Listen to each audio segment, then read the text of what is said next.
आइए हम लोग शुरू करते हैं आज transformation of roots. Transformation of roots क्या है?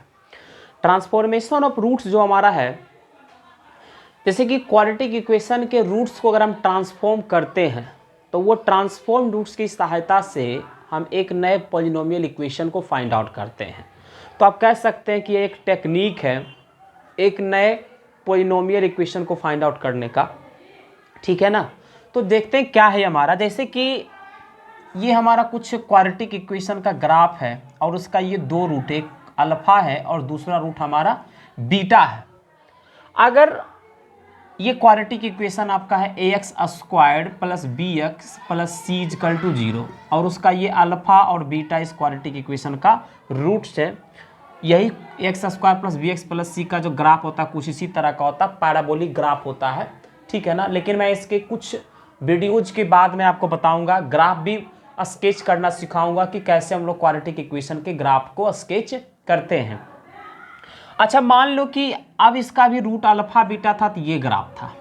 अब मान लो इसका रूट कुछ हो जाएगा अल्फा प्लस के और बीटा प्लस के अगर हो जाए तब आपका रूट्स क्या होगा, सॉरी तब आपका ग्राफ क्या होगा। तो ये जो ग्राफ होगा अब के टाइम्स के यूनिट आगे की ओर, मतलब राइट साइड की ओर हमारा ग्राफ ये शिफ्ट कर गया, तब आपका ये रूट जो आपका इस इक्वेशन का जो हो गया ये अल्फा प्लस के हो गया और ये बीटा प्लस के हमारा हो गया, ठीक है ना। और फिर से अगर हम क्या करें, यहाँ से कहते हैं कि अब ये रूट अल्फा प्लस के है और बीटा प्लस के है इस पर्टिकुलर क्वाड्रेटिक इक्वेशन का। अब इसमें कहें कि आप ऐसे क्वाड्रेटिक इक्वेशन चाहिए जिसका रूट अल्फा और बीटा हो, मतलब अल्फा प्लस के से ट्रांसफॉर्मेशन किस में हो रहा है, अल्फा में, और बीटा प्लस के से ट्रांसफॉर्मेशन क्या हो, किस में हो रहा है, बीटा में हो रहा है। तो के यूनिट किधर हो जाएगा, आपको ये लेफ्ट की ओर आ जाएगा और फिर से ये अपने ओरिजिनल पोजीशन पर ये ग्राफ हमारा आ जाएगा ये।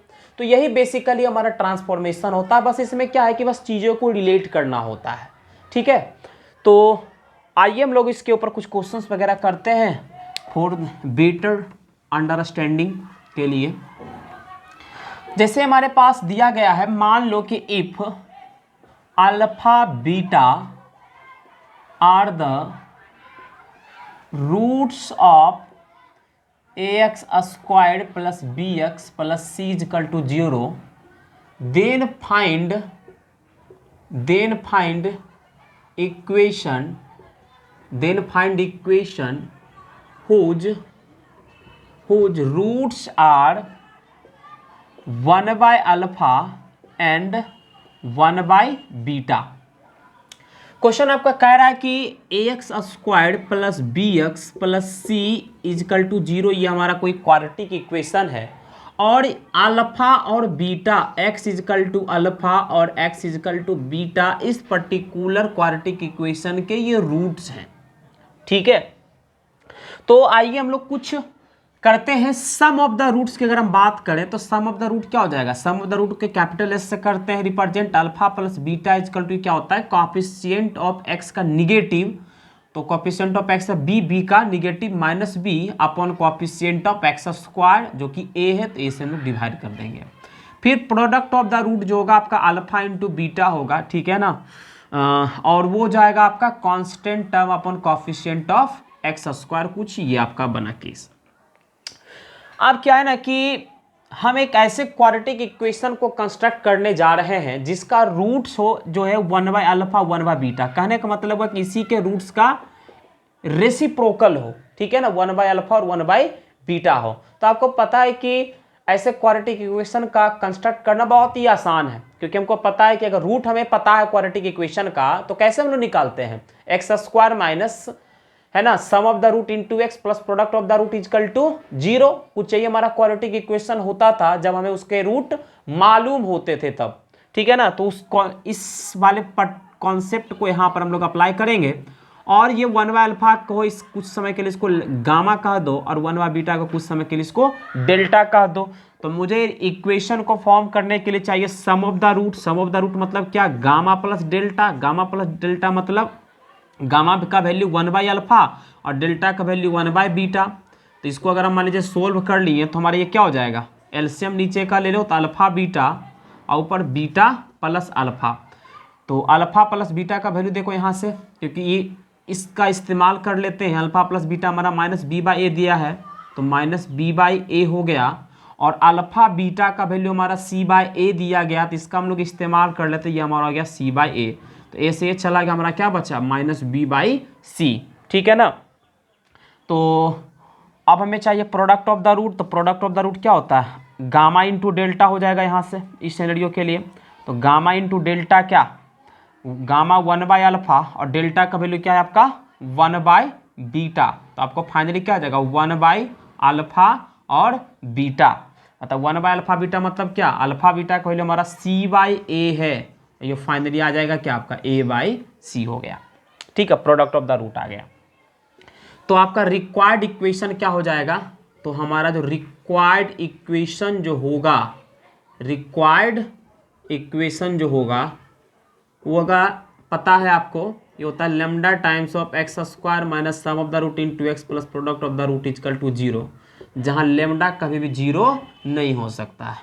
तो फाइनली जो हमारा इक्वेशन आएगा lambda times of x square minus sum of the root, क्या sum of the root minus b by a, तो minus b by a into x plus product of the root a by c, तो product of the root हमारा हो गया a by c, sorry b by c है, ये B by ए नहीं है, B by c है, इजकल टू 0। आइए इसको सोल्व कर देते हैं। तो ए हो जाएगा एक्स स्क्वायर, ये माइनस माइनस प्लस यहाँ से का b x by c plus a by c, LCM ले लो यहाँ पर 1 सी सी का इजकल टू 0, तो लेमडा टाइम्स ऑफ क्या हो जाएगा, ये नीचे सी और ये सी एक्स स्क्वायर हो जाएगा, ये कुछ आपका बी एक्स हो जाएगा, ये प्लस ए इजकल टू 0, सी को उधर भेज दो राइट हैंड साइड तरफ, तो आपका बच जाएगा lambda times of c x square plus b x plus a is equals to 0। तो यही आपका रिक्वायर्ड इक्वेशन मिल गया। ठीक है ना।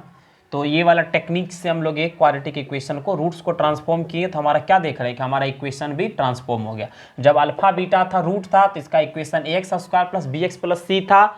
जब रूट इसी 1 बाय अल्फा 1 बाय बीटा हो गया, कहने का मतलब हुआ कि इसका इन दोनों के रूट्स का अगर रेसिप्रोकल ले लिए तब हमारा इक्वेशन कुछ हो गया c x square plus b x plus a. ठीक है ना। तो ये इक्वेशन हमारा आ गया। ठीक है ना। या फिर इस क्वेश्चन को आप डायरेक्टली भी इस्तेमाल कर सकते एज ए ट्रिक के रूप में। जैसे कि पहले क्या था कि रूट अल्फा था, अल्फा से रूट हुआ 1 बाय अल्फा, रूट बीटा था तो बीटा हुआ 1 बाय बीटा, मतलब क्वाड्रेटिक इक्वेशन का रूट अल्फा बीटा दिया गया है। ठीक है ना। तो अब उसके रूट्स को ही ट्रांसफॉर्म किया गया, मतलब ट्रांसफॉर्म करके जो नया रूट लाया हुआ है वह है उसी का रूट का रेसिप्रोकल, मतलब उस रूट का रेसिप्रोकल मतलब क्या 1 बाय अल्फा और 1 बाय बीटा हो गया। तो इस सिनेरियो में अगर बात करेगा कि बताइए क्वाड्रेटिक इक्वेशन क्या होगा, तो कुछ नहीं करना है, सिर्फ जो एक्स स्क्वायर वाला टर्म को उठा करके कांस्टेंट टर्म के साथ लगा देना, आपका रिक्वायर्ड इक्वेशन निकल जाएगा। जैसे एग्जाम्पल के तौर पर, फॉर एग्जाम्पल के तौर पर लेते हैं, जैसे ये कुछ आपका क्वेश्चन है 3x square plus 5x plus 7, ये कुछ क्वाड्रेटिक इक्वेशन दिया गया है। इसका रूट मान ली दिया गया 5/7, ये रूट दिया गया। मान लो कि 5 और 7 इसका रूट है। आई डोंट नो कि इसका 5 और 7 रूट है भी या नहीं है। तो आपको ऐसा क्वाड्रेटिक इक्वेशन को कंस्ट्रक्ट करना है जिसका रूट 1/5 और 1/7 हो। मतलब क्या देख रहे हैं कि इसी के रूट्स का ये जो हमारा क्या है रेसिप्रोकल है। ठीक है ना। तो इस केस में जो हमारा नया क्वाड्रेटिक इक्वेशन जो आएगा क्या हो जाएगा, एक्स स्क्वायर वाले टर्म को उठा करके कांस्टेंट के साथ लगा दो, तो जो बच जाएगा 3 plus 5x plus 7x square equal to 0। यही क्वाड्रेटिक इक्वेशन निकल जाएगा जिसका रूट 1/5 और 1/7 है। तो ठीक है। फिर हम लोग नेक्स्ट क्वेश्चन करते हैं।